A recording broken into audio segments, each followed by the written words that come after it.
Hey, sache que l'ensemble de mes projets sont disponibles sur ma boutique en ligne, le lien est dans la description, bonne vidéo à toi.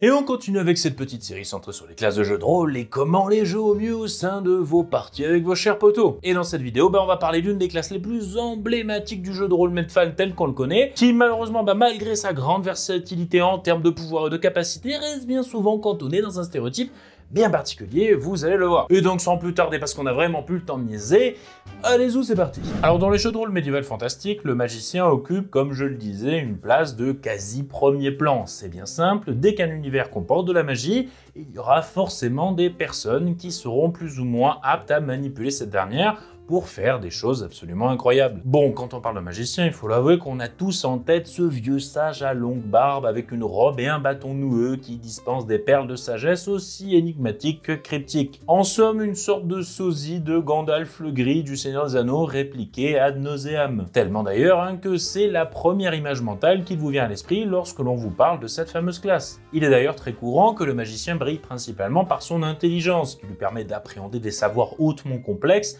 ainsi que des arcanes secrètes, mais également d'être la plupart du temps, on ne pourrait plus pédant avec ses coéquipiers, les considérant mieux comme des singes parlants, ou au pire comme des pertes acceptables dans le process. Sans oublier bien sûr que le stéréotype du magicien passe bien souvent le plus clair de son temps, le nez fourré dans des grimoires et d'autres parchemins bizarres sortis de bibliothèques énigmatiques, dans le but d'acquérir encore et toujours plus de savoir. Une sorte de quête de pouvoir qui fait la plupart du temps de lui un véritable rat de bibliothèque. Bon alors pour résumer ce stéréotype en 3 points, on a tout d'abord ce côté vieux sage à longue barbe façon simili Gandalf qui est toujours mesuré, réfléchi, prudent, attentif, tout ça. En deuxième point, on a aussi ce tempérament d'intelligent pédant, voire hautain, qui utilise sa prévalence en matière grise plus pour rabaisser les autres que pour vraiment servir véritablement à l'équipe. Et enfin, en troisième, on va parler un petit peu de ce côté rat de bibliothèque qui veut que bien souvent le magicien préférera la compagnie des livres à celle des membres de son groupe d'aventuriers. 3 points donc que l'on va développer un petit peu dans cette vidéo, histoire de sortir des carcans du stéréotype sans forcément tout chambouler dans ce dernier.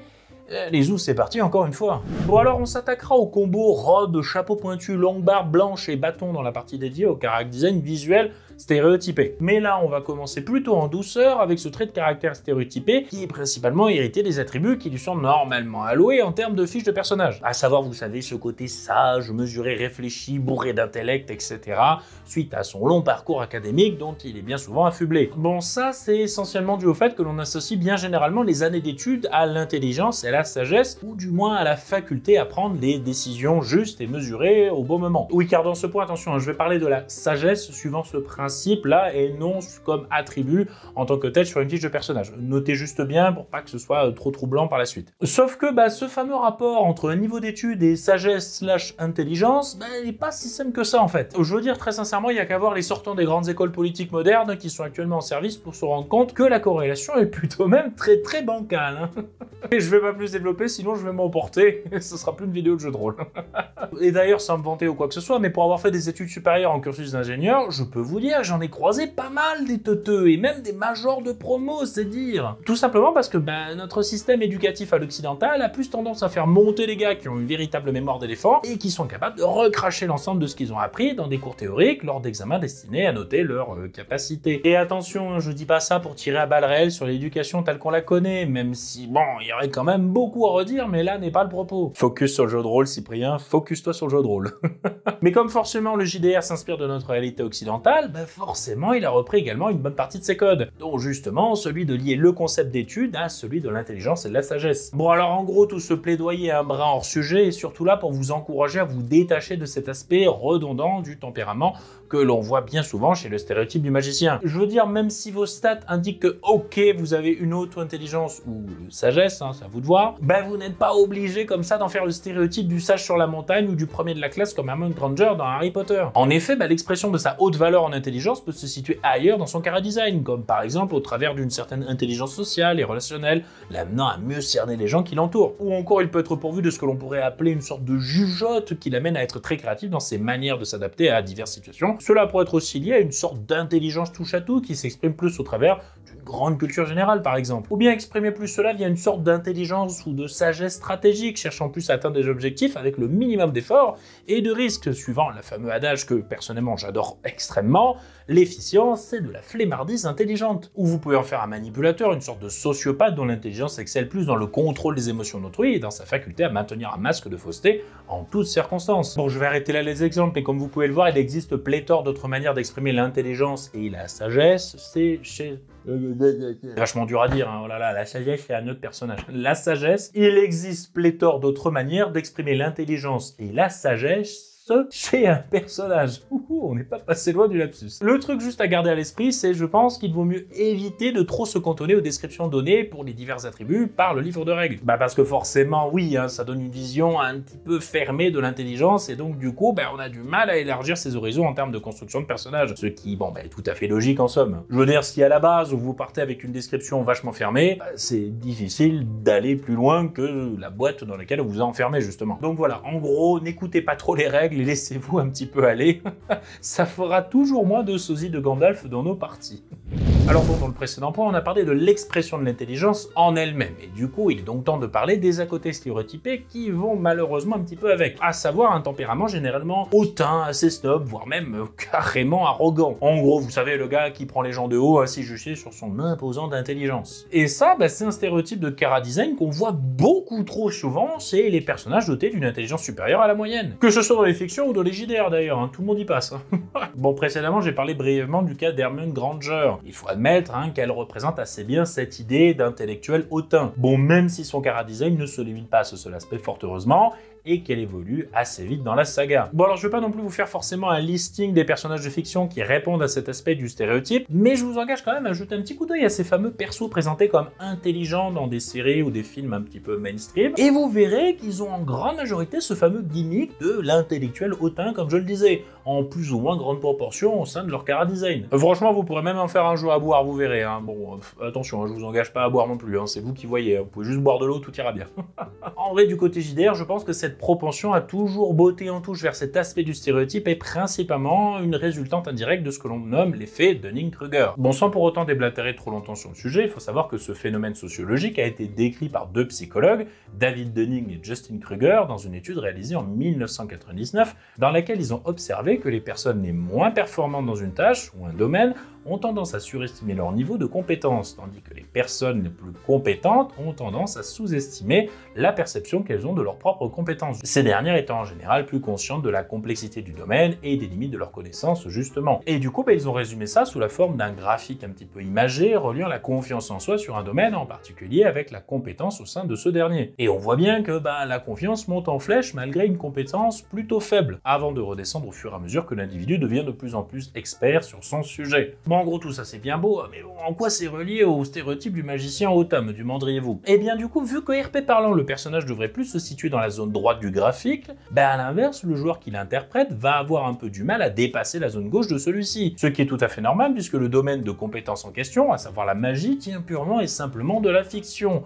Donc difficile de vraiment aller plus loin dans la compréhension profonde de pareils sujets. Ce qui fait que par réflexe, et aussi parce qu'on n'a pas forcément accès à une plus grande relativité sur le sujet, on a tendance à jouer un personnage expert abusément confiant, là où un véritable expert, si l'on en croit cette étude, serait naturellement un petit peu plus humble, normalement dans son chara-design réel. En gros, pour résumer tout ça, il y a une discordance entre l'interprétation du personnage faite par le joueur et ce que devrait être le personnage en lui-même. Bon ok, j'arrête là cette digression, à noter juste que ça reste une explication parmi tant d'autres de pourquoi ce trope de l'intellectuel hautain est aussi présent dans pareil chara-design. N'hésitez pas bien sûr à proposer vos analyses sur le sujet en commentaire, je n'ai pas la vérité dans ma poche, fort heureusement d'ailleurs.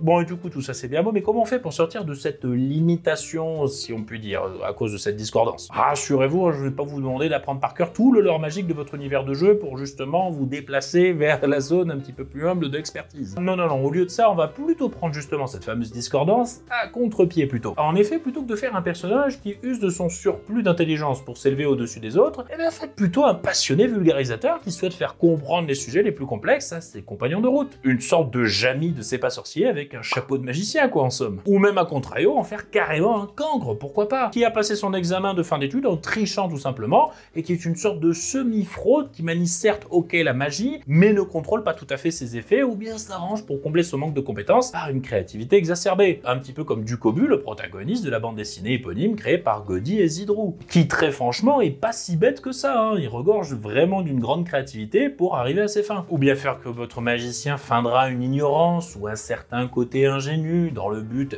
d'atteindre certains objectifs ou de ne pas trop attirer l'attention sur lui afin d'endormir la méfiance de ses potentiels ennemis. Ou alors carrément partir dans l'idée d'un magicien introverti qui n'ose pas trop mettre en avant son intelligence et cache un peu son jeu malgré lui. Bon, même s'il faut l'avouer que cette idée a pas mal été reprise dans les mangas, notamment avec les personnages support de sexe féminin, étrangement c'est fou.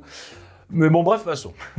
Focus sur le JDR, focus, Cyprien. C'est vraiment pas facile. Bon, etc., etc. Juste à noter que vous pouvez d'ailleurs combiner cet aspect de tempérament avec l'expression de l'intelligence de votre magicien, comme on en a parlé dans le premier point, ce qui vous donnera, in fine, pléthore de combinaisons, vous vous doutez bien. Et enfin, on va finir par ce côté né toujours fourré dans les livres qui lui donne bien souvent des atours de rat de bibliothèque, toujours épris comme ça d'une quête perpétuelle et vorace de savoir. Alors bon, là encore, il y a une explication au pourquoi l'on associe de suite l'intelligence au fait de dévorer des livres comme Jaja. On en a déjà parlé précédemment dans le premier point, et vous vous doutez bien qu'il s'agit encore d'une résultante du lien que l'on trace entre l'intelligence et le niveau d'études. Puisqu'en effet, mentalement, on associe assez facilement les études aux livres. Et j'en veux pour preuve, rappelez-vous ne serait-ce que lors du lycée ou du collège, la quantité de bouquins qu'il vous fallait bourrer dans votre cartable chaque matin. Tellement d'ailleurs que ça vous pétait le dos. Bon, promis, attention, je vais pas repartir dans une digression sur le système éducatif, promis. Mais toutefois, si vous souhaitez vous défaire un peu de cette idée de rat bibliothèque, comme je le disais, vous pouvez essayer par exemple de changer la méthode d'apprentissage par laquelle votre magicien a été introduit à sa maîtrise dans son background. Par exemple, je ne sais pas, il pourrait être issu d'une ethnie où pareils enseignements se transmettent de manière orale auprès d'un mentor qui est chargé de passer le flambeau à la génération suivante. Amenons de ce fait une thématique de transmission et de tradition dans la pratique de la magie. Ou bien rester dans une approche un petit peu plus pratique, certes toujours auprès d'un mentor, mais qui a privilégié plus la mise en application empirique de la magie plutôt que son appréhension théorique. Ou même carrément partir dans l'idée que votre magicien a une maîtrise innée de la magie, qu'il apprend petit à petit à contrôler à sa façon. Bon, même si pareil concept tient plus de l'ensorceleur que l'on verra dans une prochaine vidéo. D'ailleurs, normalement, je pense que ce sera la dernière vidéo de la série, voilà. Donc, bon, attendez un petit peu. Ou bien mélanger un petit peu tous ces aspects et en faire un magicien nomade qui a appris divers sorts au sein de différentes cultures et suivant différentes manières d'apprentissage, tantôt via la théorie et tantôt via la pratique. De même, vous pouvez également moduler les besoins de votre magicien en termes de maîtrise de la magie. En effet, il peut ne pas avoir forcément la nécessité